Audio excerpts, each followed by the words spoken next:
Hello दोस्तों, welcome back to the channel. कैसे हैं आप लोग? ओके, सो आज हम अपना वीडियो स्टार्ट करते हैं। जैसा कि आपको पता है कि हम और आप मिलके मोटिवेशन नॉलेज सीरीज की वीडियोस आप और मैं एक साथ मिलके इस पे काम कर रहे हैं। ठीक है, इसका टोटली एम ये है कि आपको मैथ्स के बेसिक नॉलेज होने ही चाहिए, जिसमें क्या होते हैं, बहुत सारे कॉन्सेप्ट होते हैं, जिसमें क्या होते हैं, बहुत सारे नॉलेजेबल टर्म्स होते हैं जो आपको पता होना चाहिए। आज का जो वीडियो है वो है ट्विन प्राइम्स के बारे में। लास्ट वीडियो में हमने डिस्कस किया था, वो को प्राइम नंबर के बारे में डिस्कस किया था। आई होप वो वीडियो आपको अच्छी लगी होगी। ठीक है, ट्विन प्राइम्स की बात कर रहे होते हैं तो क्या होता है उसको समझते हैं। देखिए ध्यान से, ट्विन प्राइम क्या होता है कि सपोज करो आपने पेयर ऑफ नंबर लिया है ए और बी, आपने पेयर ऑफ नंबर लिया हुआ है जिसमें क्या है कि ए कॉमा बी जो है, A comma B belongs to natural number है। It should be also prime number भी होना चाहिए। ये क्या होना चाहिए? ये प्राइम नंबर भी आपका होना चाहिए। तो ये इंपॉर्टेंट कंडीशन है कि नंबर आपका क्या है, ए और बी नेचुरल नंबर तो होगा, साथ में क्या प्राइम। देखो ये तो मैंने आपको पहले ही बताया है कि प्राइम नंबर सारे नेचुरल नंबर होते हैं, तो नेचुरल नंबर नहीं भी लगाते हो तो कोई दिक्कत नहीं, लेकिन ये प्राइम नंबर कंफर्म होना चाहिए कि ए और बी दोनों प्राइम नंबर हो जाए। जिसमें आपके कंडीशन और लगेगी कि एचसीएफ हाईएस्ट कॉमन फैक्टर जो है वो ए कॉमा बी का वो कितना हो जाए, वो आपका 1 होना चाहिए। क्या होना चाहिए? हाईएस्ट कॉमन फैक्टर कितना होना चाहिए? 1 होना चाहिए। और साथ में एक इंपॉर्टेंट कंडीशन वो क्या है?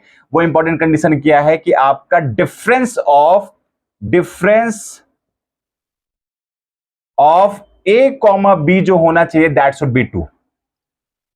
ए और बी का जो डिफरेंस होना चाहिए वो 2 होना चाहिए। तो आप इसको क्या बोलोगे? इसको आप ट्विन प्राइम्स बोलोगे। देखो यहां तक तो ठीक था, यहां तक ठीक था, ए बी प्राइम नंबर है, एचसीएफ 1 हो गया, तो इसको हम लोग रिलेट कर सकते थे। किससे रिलेट कर सकते थे? को प्राइम नंबर से रिलेट कर सकते थे। वहां पे मैंने आपको बताया था कि ये प्राइम नंबर की कंडीशन जरूरी नहीं हो, लेकिन आपका एचसीएफ कितना आना चाहिए? 1 आना चाहिए। यहां पर एचसीएफ 1 आना ही चाहिए, नंबर प्राइम होना चाहिए, साथ में डिफरेंस कितना हो जाए? 2 हो जाए। तो आपका क्या हो जाएगा? ये आपका ट्विन प्राइम नंबर हो जाएगा। एग्जांपल लेते हैं, जैसे मान लिया जाए, पहला एग्जांपल मैंने लिया 3,5 लिया। 3,5 दोनों प्राइम नंबर है, डिफरेंस कितने का है? 2 का हो गया। अगला एग्जांपल लेता हूं, 5,7 ले लिया। 5,7 देखिए एचसीएफ कितना हो गया? 1 हो गया, दोनों प्राइम नंबर है, साथ में डिफरेंस कितना है? 2 का है। 7 कॉमा कितना हो गया? 9। 7 कॉमा कितना हो गया आपके पास में?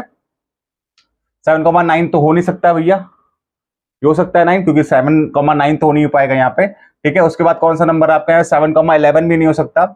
उसके बाद आपका कौन सा नंबर हो जाएगा? 11,13 हो जाएगा। कितना हो जाएगा? 11,13 हो जाएगा।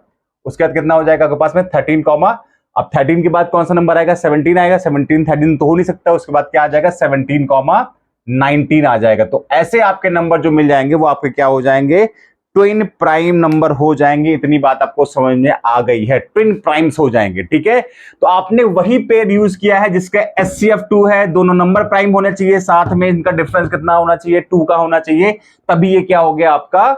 ट्विन प्राइम नंबर हो गया। आपने कई जगह अपना नाम सुना होगा, twin prime number, twin prime number. तो ये एक्चुअल में यही होता है। बस आपको समझना है, बेसिक नॉलेज दिमाग में आपका होना चाहिए। कभी कोई पूछे आप तुरंत जवाब दीजिए उसका। ठीक है, इतनी बात समझ में आ गई? तो आपका ये ट्विन प्राइम नंबर की बेसिक कंडीशन हो गई, ये आपको पता ही होना चाहिए। अब इसमें कुछ चीजें इंपॉर्टेंट पार्ट होता है, उसको देख लेते हैं। पहला क्या है? पहला पार्ट इसमें क्या है, इसको देख लेते हैं भाई। ठीक है, समझते जा ध्यान से। अब इसमें समझते हैं, पहले बात कर रहे होते हैं यहां पर जो प्राइम गैप हमने बोला है, जो डिफरेंस बोला है वो 2 बोला है। 5 इकलौता नंबर है, 5 इकलौता नंबर है जिसमें जो प्राइम गैप होता है वो पॉजिटिव मिलता है, नेगेटिव मिलता है। 5 एक ऐसा नंबर है। कैसे? आप 3 में यहां पर आप 5 को 3 में माइनस करो, कितना मिलेगा? 2 मिलेगा। यहां पर आप 5 को 7 में माइनस करो, -2 मिलेगा। तो 5 एक ऐसा नंबर है जिसमें जो प्राइम गैप होता है वो प्लस भी आता है और माइनस भी आता है। ठीक है, 5 is single number. 5 is single number which have positive and negative prime gap। इस बात को समझ लेना बेटा, क्योंकि इसलिए मैं बोल रहा हूं, क्योंकि आप देखो, आप नहीं कह सकते कब कहां कैसे क्वेश्चन आपके बन जाए। ठीक है, अभी हम लोग अगर बेसिक क्लियर कर लेंगे, आगे चल के कितना फायदा मिलने वाला है। ठीक है, तो इसका जो प्राइम गैप है वो पॉजिटिव भी होता है, नेगेटिव भी आता है। कॉम्पिटिशन में इसे पूछी जाती है कभी कभी। ठीक है। तो आप लोग आप बिल्कुल बिल्कुल अपने अंदर का एनर्जी है उसको बना लो कि नहीं, हमको एक एक चीज आपको पता होना चाहिए, हमको सीखना है तो सीखना है। तो आप मुझे बताइए, प्राइम का इसमें पॉजिटिव 2 नंबर हो गया, इसमें कितना नेगेटिव 2 हो गया। आप कोई कहेगा सर आप 5 को 3 में माइनस कर दिए, 7 को 5, नहीं, हमको 5 में माइनस करना। 5 में 3 को माइनस किया, 5 में 7 को माइनस किया, इसमें प्राइम में 2 का हो गया, इसमें माइनस का 2 हो गया। तो इकलौता नंबर है 5 जिसमें प्राइम में 2 का आता है। इतनी बात समझ में आ गई होगी सभी को, इतने में कोई दिक्कत नहीं है। ठीक है, ठीक है, आगे देखते जरा, यहां पे ध्यान से समझते हैं। अगला पार्ट देखते हैं, सेकंड पार्ट। इसमें क्या है, एक बात और समझना है कि मान लिया जाए कि ए बी कोई 2 प्राइम नंबर लिया है, 2 प्राइम नंबर लिया है, ये आपका ट्विन प्राइम कब होगा, एचसीएफ 1 होना चाहिए, गैप कितना 2 होना चाहिए। एक इंपॉर्टेंट कंडीशन और आ जाती है, पूछ लेता है कभी कभी कि आपके पास में कोई कॉम्पिटिशन क्वेश्चन है या कहीं पर भी, इवन आपका एकेडमी में है, कॉम्पिटिशन में कहीं पर भी है, या इवन आपका 6, 7, 8, 9, 10, 11, 12 या फिर आगे तक कहीं पर भी ये हो सकता है, आपको एक चीज पूछी जाती है, ये बताइए। चलिए ठीक है, मैं मान लेता हूं कि डिफरेंस ए और बी यहां पर है, हमको नहीं पता कि यहां पर 2 लिखा हुआ है, हमको पता नहीं डिफरेंस 2 है, हमको नहीं पता, एचसीएफ 1 है, हमको नहीं पता। लेकिन हमसे यह बोल दिया गया है कि ए और बी कोई आपका प्राइम नंबर है, तो क्या वो ट्विन नंबर हो सकता है। कंडीशन आपको दी है कि उन ट्विन नंबर के उस 2 नंबर प्राइम नंबर दिया है, उनके बीच में एक कंपोजिट नंबर आ रहा है।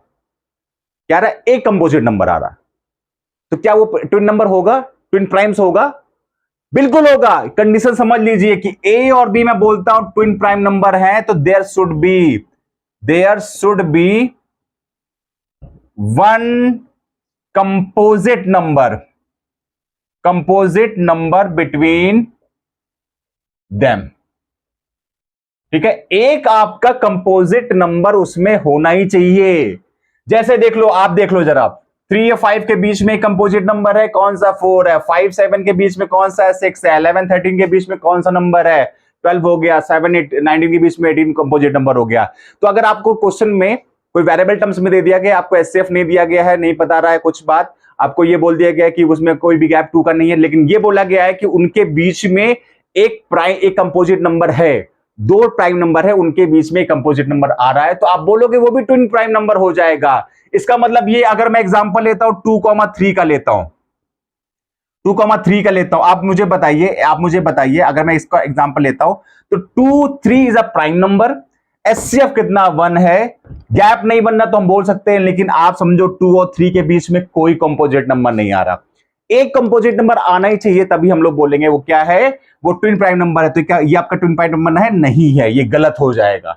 इतनी बात समझ में आ गई? आई होप इतनी बात आपको समझ में आ रही है। ठीक है, अब आगे देखते हैं, जरा नेक्स्ट देखते हैं।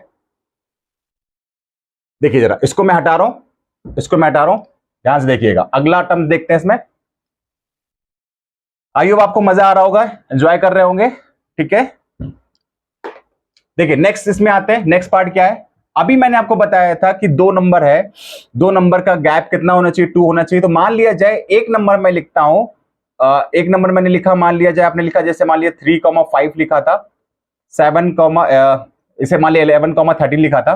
ठीक है, बहुत सारे नंबर हो सकते हैं, 20 में भी नंबर हो सकते थे यहाँ पर। ठीक है, 5,7 भी हो सकता था, लेकिन मैं आपको समझाना क्या चाहता हूं कि एक नंबर लिख लिया 6n-1 के टर्म में और 6n+1 के टर्म में लिखा हुआ है, ये नंबर लिखा हुआ है 6n-1 और 6n+1 के टर्म में लिखा हुआ है। ठीक है, बस मैंने आपको एक बात बताया था, आप पहली वीडियो में जाइए प्राइम नंबर्स के बारे में, मैंने आपको बताया था कोई भी प्राइम नंबर होता है या तो उसको 6n-1 के टर्म में रखेंगे या 6n+1 के टर्म में रखेंगे।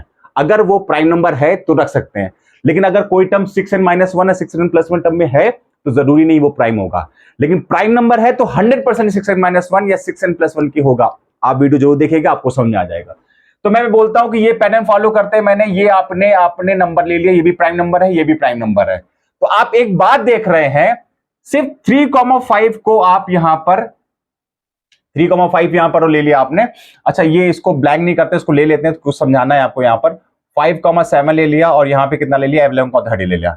आप 3,5 को स्किप कर दें, आप 3,5 को स्किप कर दें, इसके अलावा बाकी सारे ट्विन प्राइम के जो पेयर हैं उनका सम करेंगे, वो 12 से डिविजिबल होगा। ये 12 हो गया, ये 24 हो गया, ये आपके पास में कितना आ गया, 12 आ गया। इसका मतलब ये हुआ कि सारे नंबर ट्विन प्राइम का जो पेयर होता है उनका सम किससे होता है, वो किससे डिविजिबल होता है, 12 से। तो pair of sum of pair number, pair twin prime number, ठीक है, pair of twin prime numbers is divisible by 12। Sum of pair of element of लिख लो यहां पर, या नंबर ऑफ, एलिमेंट ऑफ या नंबर ऑफ ट्विन नंबर्स या twin primes जो है उनका जो डिविजिबिलिटी होगा वो 12 से होना ही चाहिए। तो ये भी आपकी इंपॉर्टेंट कंडीशन हो जाती है। ये बेसिक नॉलेज है, यहाँ सीख लो भाई, बहुत काम देने वाला है आगे, ठीक है। ये सिर्फ ये मत सोचो कि ये सिर्फ आपके एकेडमी का पार्ट से रिलेट नहीं कर रहा, कंपटीशन नहीं, हर जगह रिलेट करेगा। आप देखो आने वाले समय पे आप खुद बोलोगे कि हाँ सर ये मैंने पढ़ लिया था, बहुत अच्छा किया था, ठीक है भाई, इतना समझ में आ गया। अगली कंडीशन पे इसके आते हैं, अगली कंडीशंस पे आते हैं, यहाँ पे ध्यान समझते हैं, ठीक है, बहुत इसको ध्यान समझते हैं। देखिए अगला पार्ट इसमें क्या है, अगला पार्ट क्या है, देखो 3 5 कितना हो गया, ठीक है, 3,5 लिया मैंने, सपोज को 3,5 लिया, ठीक है, इसका सम कितना आएगा, 8 आएगा। 5 के बाद अगला नंबर कौन सा प्राइम आएगा, वो 7 आएगा, क्या आएगा, 7 आएगा। तो ये जो 8 है इनका जो सम है वो अगले प्राइम नंबर से हमेशा बड़ा आएगा। अगला नंबर देखते हैं, 5 और 7 लिया मैंने, 5 और 7 लिया, इनका सम कितना आया, 12 आया। इसका अगला नंबर कौन सा होगा, 11 होगा। 7 के बाद में अगला प्राइम नंबर कौन सा, 11 होगा, देखो फिर से बड़ा आ गया। सम अब अगला नंबर ले लेते हैं हम लोग, क्या लेते हैं, 11 13 ले लेते हैं, 11 13 ले लेते हैं। इनका सम कितना आ गया, 24 आ गया। 13 के बाद अगला प्राइम नंबर कौन सा आएगा भाई, 17 आएगा। तो आप ये समझ लो कि कोई भी ट्विन नंबर्स के पेयर का जो एलिमेंट है उनको आपस में ऐड कर दो, वो अगले वाले प्राइम नंबर से क्या हो जाएगा, ग्रेटर रहेगा, उसका सम हमेशा ग्रेटर रहेगा। बहुत इंपॉर्टेंट कॉन्सेप्ट मैं आपको सिखा रहा हूं, छोटी छोटी बातें सिखा रहा हूं। जो छोटे बच्चे देख रहे हैं, जो 9 से 8 9 10 11 के बच्चे देख रहे हैं, समझ लो आगे बहुत काम देने वाला है। जो आगे वाले बच्चे देख रहे हैं, 12th के बाद वाले बच्चे देख रहे हैं, उनके लिए भी बहुत इंपॉर्टेंट चीज है यहाँ पर, ठीक है। बात समझ में आ गई कि आपने ट्विन प्राइम के एलिमेंट्स को आपस में ऐड किया, वो अगले वाले प्राइम नंबर से क्या हो रहेगा, हमेशा उसका सम ज्यादा रहेगा। ये बात अब क्लियर हो जानी चाहिए, ठीक है भाई। इस वीडियो के लिए इतना ही रखते हैं। आई होप आपको ये समझ में आया होगा। नेक्स्ट वीडियो में नया कॉन्सेप्ट लेके आएंगे, नया आपका नॉलेज वाला पार्ट लेके आएंगे।